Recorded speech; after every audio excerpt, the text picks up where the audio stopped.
Hello students, welcome to Legacy IAS Academy. In today's video, we are going to discuss about the physiographical regions and important rivers, mountains and other kind of regions of the European continent. So first of all, briefly we can discuss about the European continent itself. So we know that Europe, if you compare with all other 7 continents, is the second smallest continent of the world.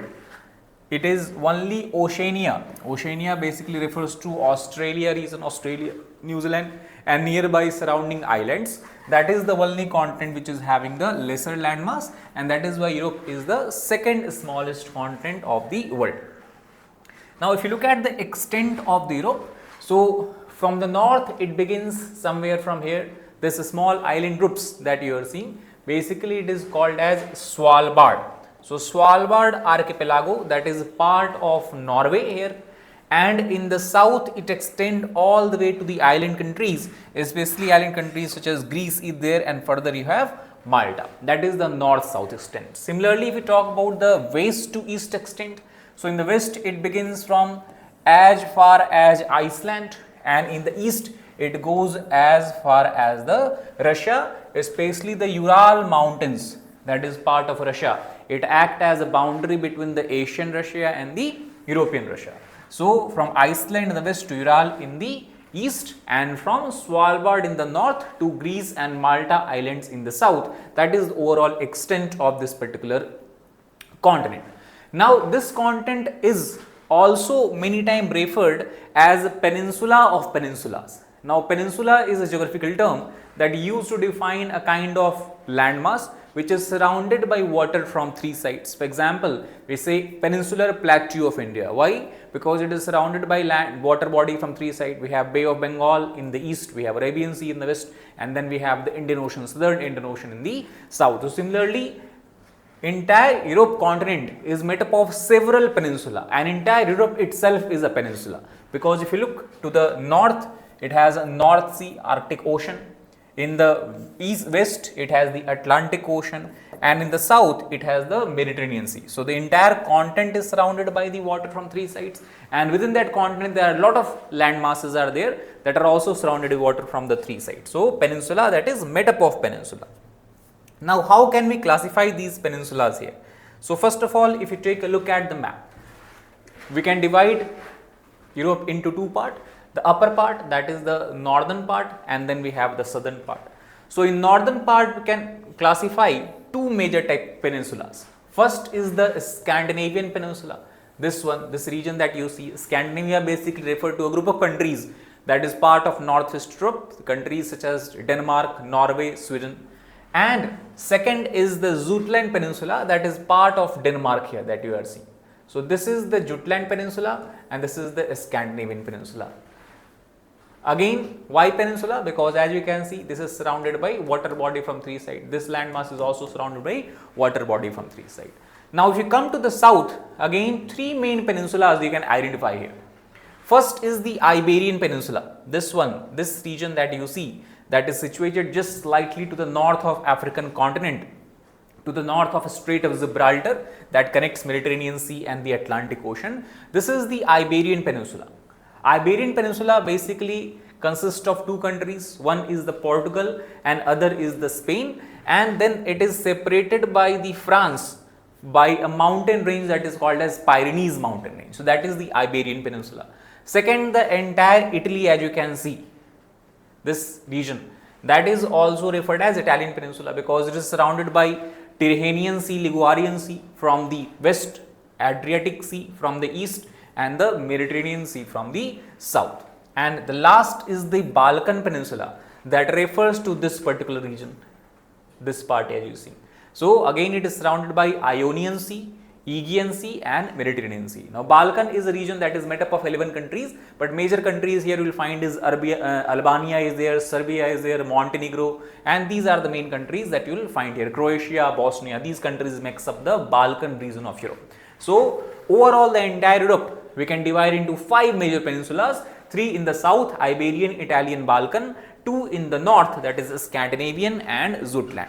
Now all these peninsula are linked by each other, linked with each other, and it is believed by the geographers that it is this linkage that has made entire European continent a dominant force in the sphere of economy, in the sphere of social or society and the cultural forces throughout the recorded history. So, the geography has to play a very major role or very important role in the historical development of any particular region. However, in the modern context, if you want to classify Europe into physiographical region, we can classify it into four major parts. The first is the western uplands, second is the North European plain, third part is referred as central upland, and fourth part is a mountainous region that is referred as the alpine mountain.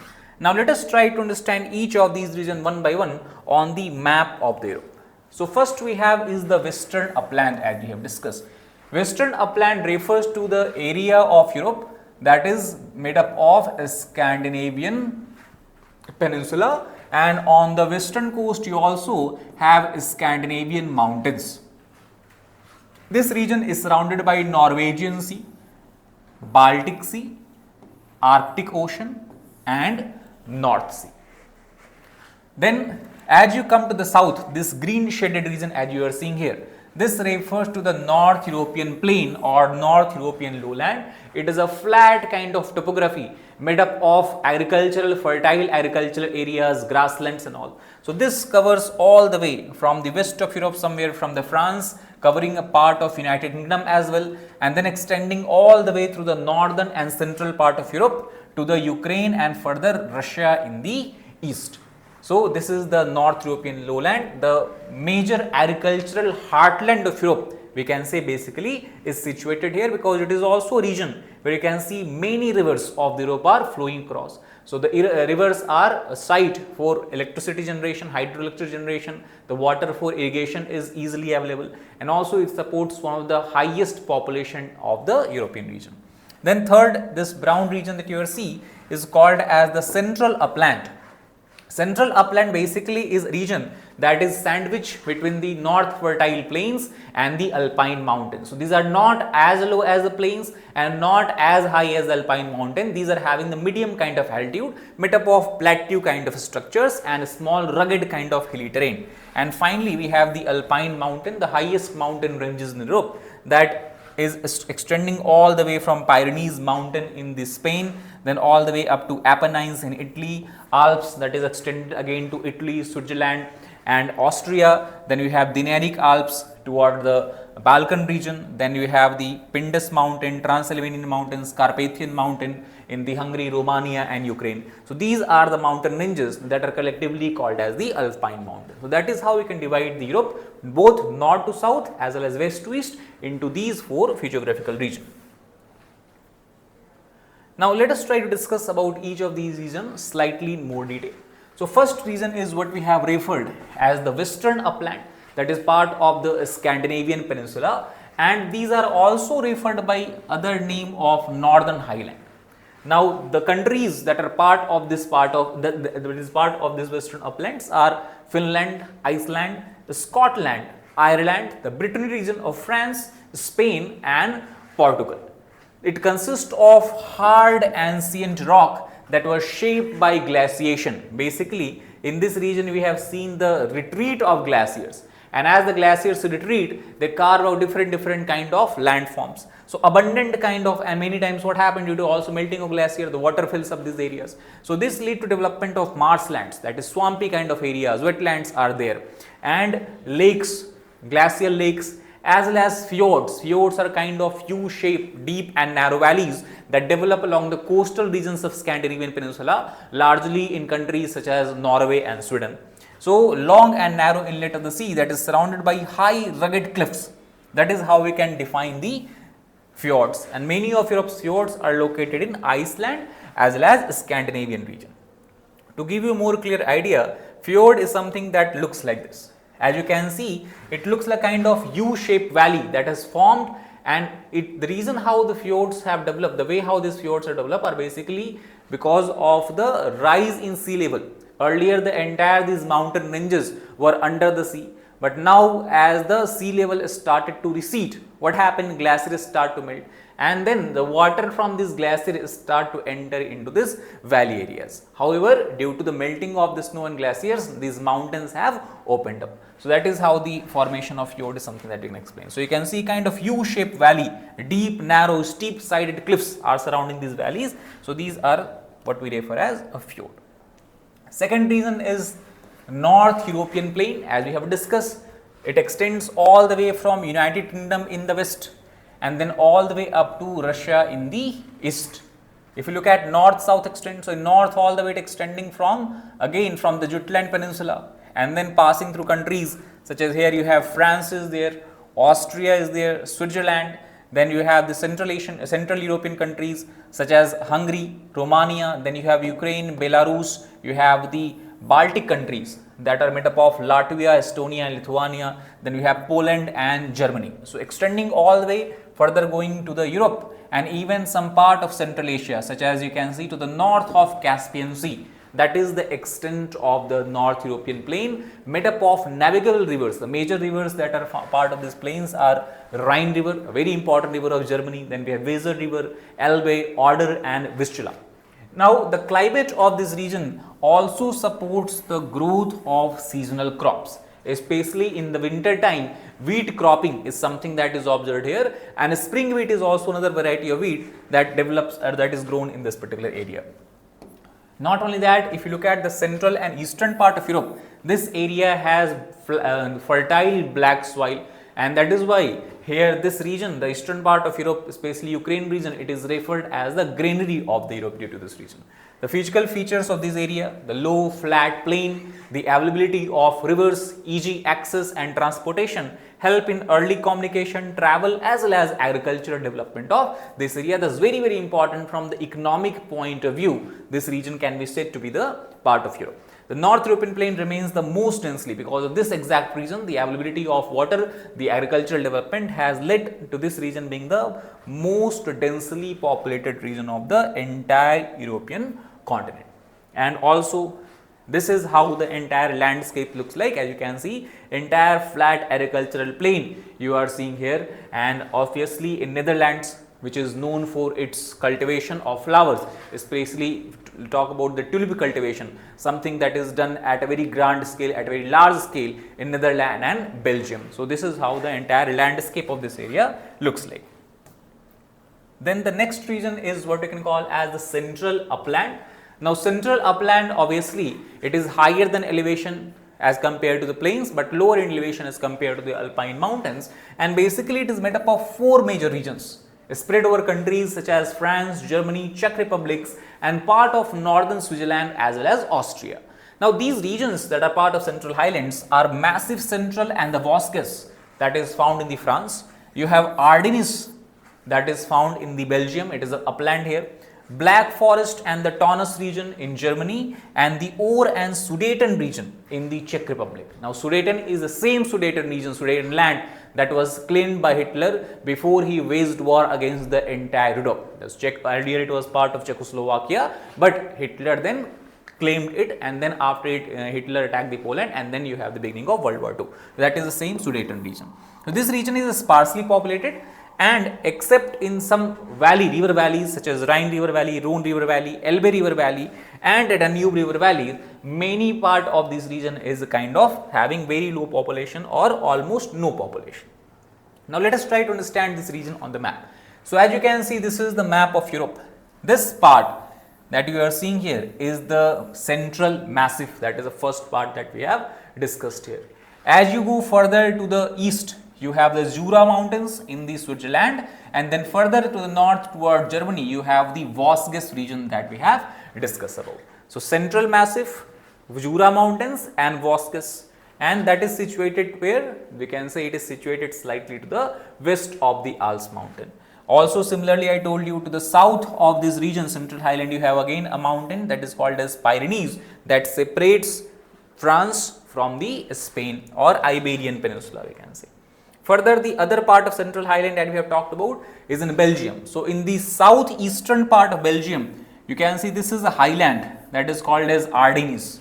Ardennes is a highland which is having elevation of roughly between 1500 to 2000 meters, and it is also a region where you will find a lot of beautiful cities as well as high castles that were developed in the early 11th to 14th century in the European times. Then the next part is in Germany, as we have discussed. You have Black Forest region. So actually Black Forest is on this side of Germany, and there you have France, and in France the region that we have talked about is Vosges. So both are highland, Black Forest and Vosges. If I draw it, looks something like this. Okay, this side you have the Vosges, then you have a valley, and on the other side you have the Black Forest. So this is the kind of what we in geography is referred as horst graben structure. The uplifted part is called as horst. So both Black Forest as well as the Vosges is example of horst, and between them we have a valley. And if you pay close attention here, a river is flowing through this valley, and this is none other but the major river of Germany, that is Rhine river. So this is also called as Rhine Graben. This is the kind of topography that you will see between Black Forest, Vosges and Rhine. So that is also part of the central highland. This is entire Germany, and this region is southern part of Germany is what we are talking about. And further in Czech we have discussed, one is the Ore mountains, that is here at the border of, this is your Czech Republic, and on the other side you have Germany. So at the border of Czech Republic and Germany we have the Ore mountains, and further toward east, this is the region at the border of Czech Republic and Poland is the Sudeten region or Sudetenland region. So Ore mountains, Sudeten mountains. This is how we can understand and explain the central highland part of the Europe. The last physiographical part of Europe that we have talked about is the Alpine mountains. Alpine mountains are basically ranges that are spread over Italian peninsula. You have Balkan peninsula, northern Spain as well as southern France. And this Alpine mountain range is made up of several mountains. The major of that being the Alps. Alps also is divided into several mountain ranges. For example, you have Italian Alps, then you have Swiss Alps, then you have the Austrian Alps, and then the part of Alps that is extended toward Balkans is referred as the Dinaric Alps, and then a part of that extend to the southern part of Balkan, that is also referred as Balkans. Then you have Pyrenees, that is separating France from the Iberian Peninsula. Then you have Apennine, that is extended in the entire Italian Peninsula from north to south, and Carpathian is a mountain range, a kind of arc-shaped mountain that covers Romania, Hungary and Ukraine, three major countries. So the entire Alpine region actually is having very high elevation. Very high elevation if you compare with the other parts of Europe. Generally the Alpine mountain is having elevation of higher than 3000 meters. The plateaus that are found here and there are very rugged in nature. As you can see, you have steep slopes, and then you have kind of this conical kind of mountain, and in between that you have valleys and plateaus. Steeply sloping land define the entire region. However, one thing you have to keep in mind that the highest peak of the European continent is not part of Alpine mountain. Rather, it is part of a mountain that is called as Caucasus, and Caucasus is a mountain that is spread over Russia and then countries such as Azerbaijan and Georgia. So that is where you will find the highest peak of Europe, Mount Elbrus, at the elevation of 5642 meters. However, in the Alpine mountain range along the Mediterranean coast especially, what you will find? You will find active volcanoes such as Mount Etna and Mount Vesuvius. These are part of the Italian Alps. Again, if you take a look at the distribution of the mountain here on the map, so this we can see, this is the Pyrenees mountain here. Then along the coastline, entire we can say eastern coast of Italy, you have the Apennine mountain. Then spread over here like this, this is your Alps mountain. Further extending toward Balkans, you have the Balkan mountains, and here you have the Dinaric Alps. And this again, as I told you, arc-shaped mountain, that is the Carpathian. So Pyrenees, Alps, Apennines, Balkans and Carpathian. These are the mountains which are part of the Alpine mountain range. If you look at the biogeographical or natural vegetation that has developed in Europe, so you can see in the northern part of Scandinavia. We have tundra kind of vegetation because obviously temperature is very low, as well as the height or elevation is quite higher. Then further, as you come to the east, you have what you can call as the boreal woodland and the boreal forest, which is example of taiga kind of climate. Then further to the south, the temperature moderates out, the elevation decreases, and you will find a vast temperate forest, which is a cool temperate forest in the entire expanse of the Europe from west to east, all the way from UK, France, then you have Portugal, and then extending all the way up to the steppe region of Central Asia and Russia. And further to the south, you will find here the dry steppe, moist steppe, that is steppe grassland, the temperate kind of grassland, wooded steppe.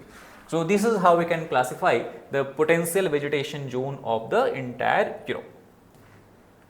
Now the last we have to discuss about the important European rivers that is flowing through the entire continent. So in this context, the first river that we can talk about is also the longest river of Europe, which is called as Volga river. So Volga river is the longest river of the entire European continent, and the length of this river is roughly 3,531 kilometers. To give you comparison, understanding based on comparison, the Volga river is even longer than the Indus river, longer than the Brahmaputra river, and obviously longer than the Ganga river. So that is 3,531 kilometers. And it is because of this region, the length and the entire area through which it passes through, and the dependency of people in this river, it is widely considered to be the national river of the Russian Federation. The source of this river lies in a hill that is referred as Valdai Hills. So as you can see this here, this is a hill, that is Valdai Hill, situated slightly to the north of Moscow and south of St. Petersburg, two major cities of Russia. Between them we have Valdai Hills, and from Valdai Hills, as you can see, the river originates, then it passes through the central part of the Russia, and then passing through Volgograd, it then drains out into the Caspian Sea. So that is how we can understand the flow of this river. Important cities that is situated on the bank of Volga river is cities such as Samara, then we have Kazan, we have Nizhny Novgorod. Three major cities you can find here, and to the south you have Volgograd. These are the main cities.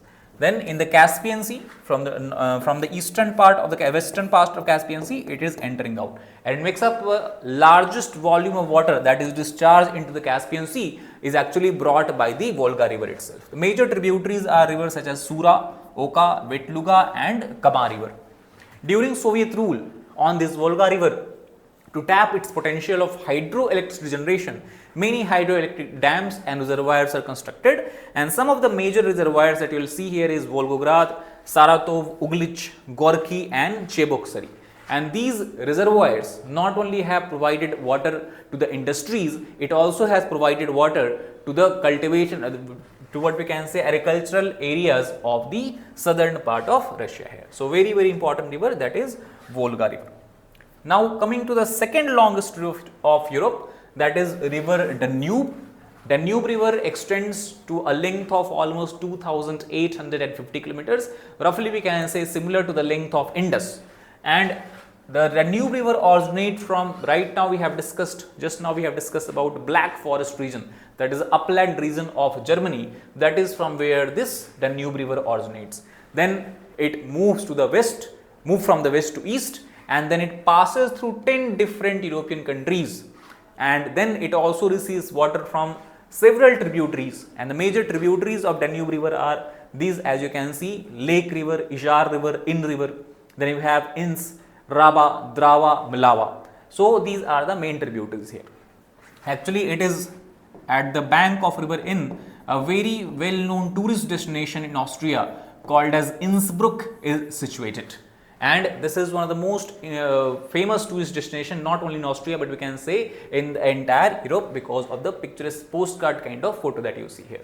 The Danube river finally drains into the Black Sea, as you can see from here, after flowing through the entire expanse of Romania from west to east. One of the most significant commercial waterways of Europe is the Danube river. Not only that, through all the 10 countries, which it is passing through or flowing through, it provides supply of drinking water, it provides possibility of hydroelectricity generation, it provides facility for irrigation, because here we have discussed before, it is also region where you have the North European agricultural lands are there, and fishing as well as navigation opportunities are given. Also 171 kilometer long a canal called as Rhine-Main-Danube canal has been constructed around this Danube river, that provides access from Danube river to the North Sea.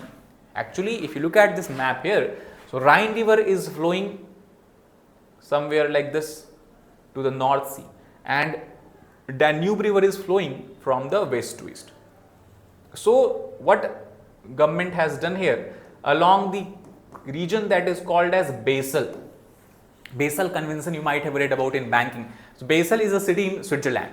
So around Basel, what they have done, they have constructed the canal which connects the Rhine river in the west to the Danube river in the east, and Man is what we can call as a small tributary here, and this provide connectivity throughout the entire Europe from North Sea in the west to the Black Sea in the east. So by inland waterway transportation, we can say the entire European continent is kind of well connected over, and that is how we can understand trading and businesses are also getting lot of help because of such kind of connectivity. Now to understand the map of the Danube river, we can see it originates from the Black Forest, so it flows through Germany, then it flows like this, then it passes through countries such as Austria, and the capital of Austria, Vienna, is also situated at the bank of river Danube. Further, it passes through Hungary, and the capital of Hungary, that is Budapest, is also situated on the bank of river Danube. Then it flows to the south and enters into the Balkan country of Serbia, where the capital of Serbia, Belgrade, is situated here, and then flowing through Belgrade, Serbia, it enters into Bulgaria. Then after Bulgaria, it enters into Romania, and after flowing through a certain distance in Romania, then it enters into the Black Sea region. So that is the overall flow pattern of Danube river, the second longest river of the entire Europe.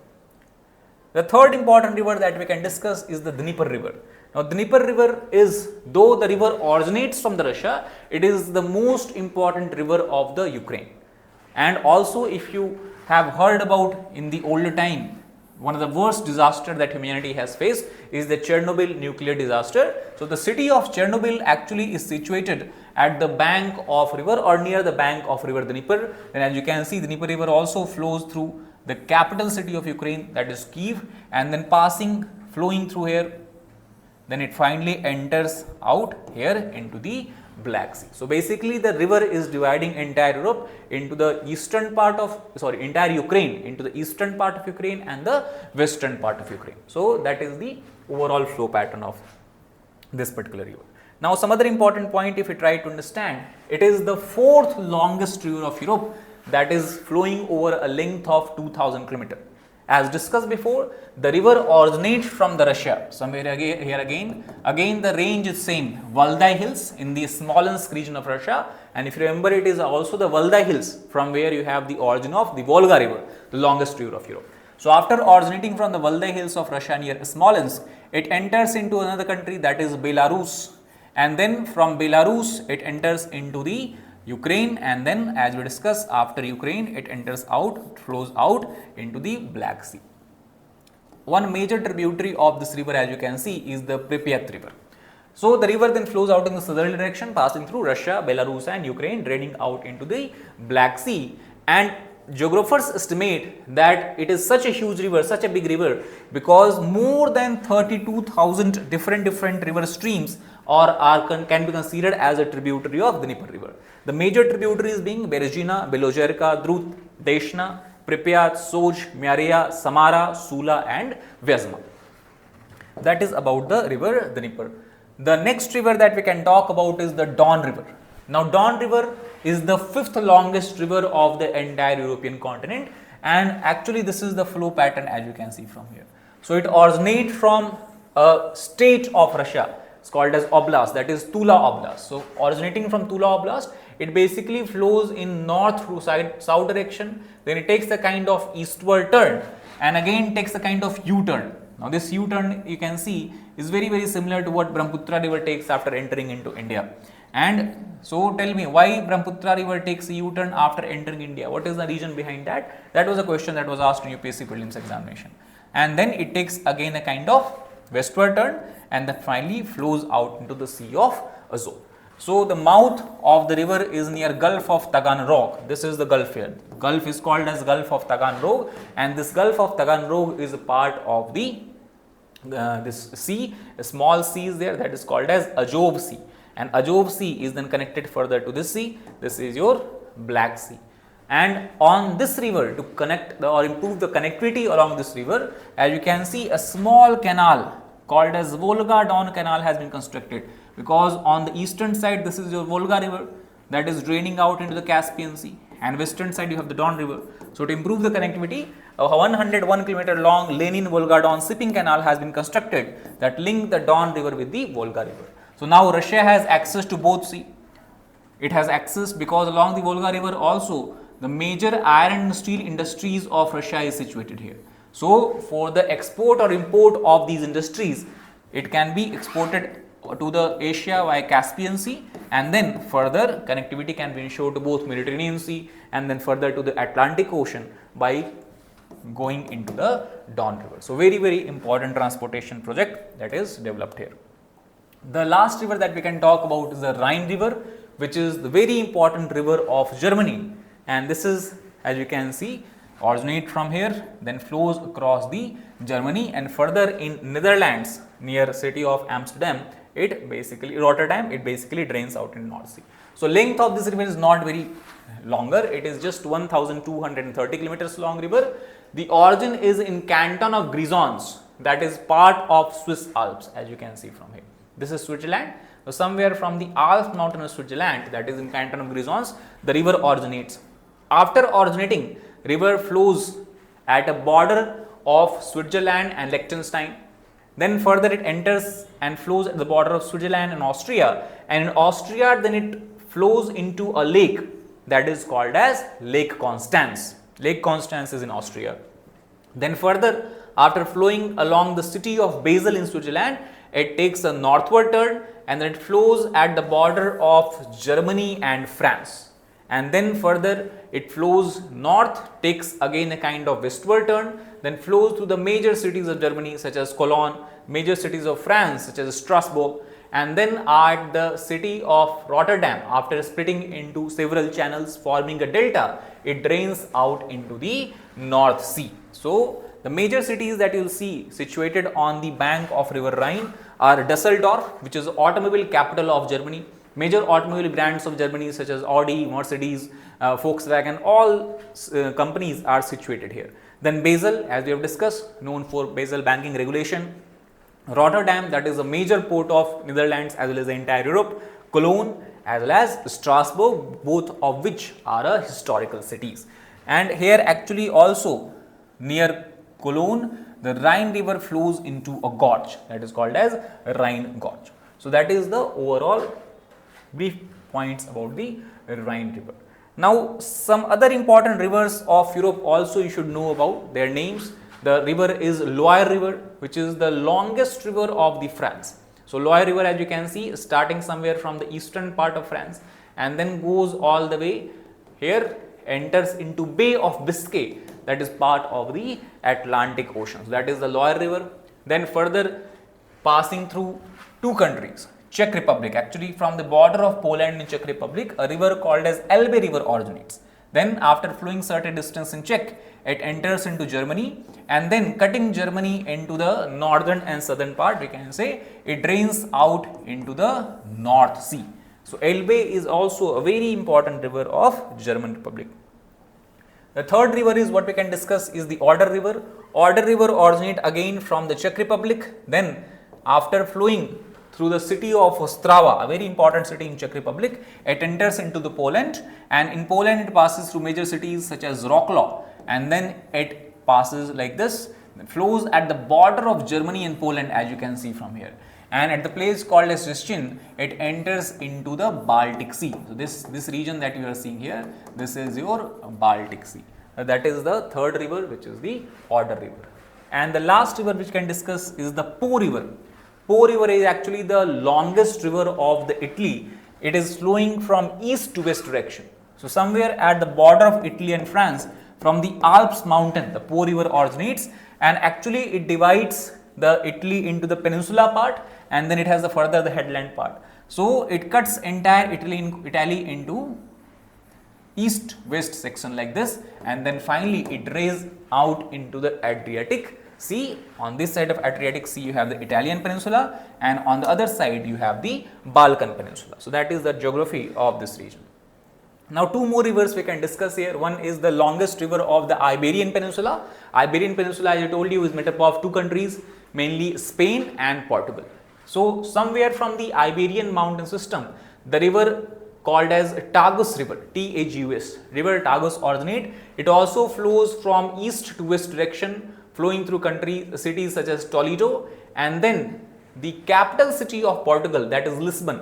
Near the city of Lisbon, the river drains out into the Mediterranean, into the Atlantic Ocean. So that is the longest river of the Iberian Peninsula, Tagus river. The last river we can talk about is the Rhone river. Rhone river is a river that is actually originating from the Alps mountain, and again after originating from Alps mountain, it flows through the Switzerland. Then after flowing through Switzerland, it enters into France. And in France, it flows through the important cities such as Lyon, and then it flows in southern direction, and then near the city of Marseille in France, as you can see, the river exits out into the Mediterranean Sea. So these are some of the other notable rivers whose name and how they flow, which countries they flow, you should be knowing about. That is all for this particular video. I hope you are able to get a brief idea about the entire geography of the European continent. Thank you.